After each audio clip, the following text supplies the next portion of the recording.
En wat ook Manneko Karrenspoor is bij jullie in het café ontstaan. Ja, dat klopt. Dat was dus ook eigenlijk in het café ontstaan. Toen hadden we nog een oude jukebox met singles, met vinyl. En die ging stuk. Mijn vader die leefde toen nog en die zong alle oude Nederlandstalige hits vanuit achter de bar. En de hele bar die zong mee. En toen grapte iemand, hey, het lijkt wel Manneko Karrenspoor.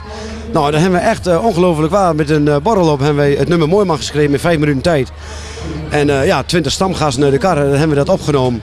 En 500 singeltjes laten drukken. Nou, die waren dus binnen weken uitverkocht. Nog wat besteld. En toen werd het in één keer landelijke bekendheid. Want het was toch een nummer met zeg maar hitpotentie. Nou ja, toen is het balletje gaan rollen met lekker op de trekker, koekalverij, strorace. Ja, toen ben er iets van het nummer van Karrenspoor, van Mooiman zijn er iets van 90.000 nummers van verkocht. Dus we hebben allemaal thuis, onze leden van Manneko Karrenspoor thuis allemaal een gouden plaat hangen. Dus dat was toen ook een hilarische tijd, een hele mooie tijd.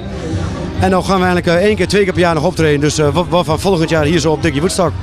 Ik heb voor volgend jaar 4, 5, 6 augustus 2010 heb ik alweer 5 bands gecontracteerd. Ik kan zeggen dat volgend jaar dan bestaat Karrenspoor precies 20 jaar. Met het 21ste Dickie Woodstock.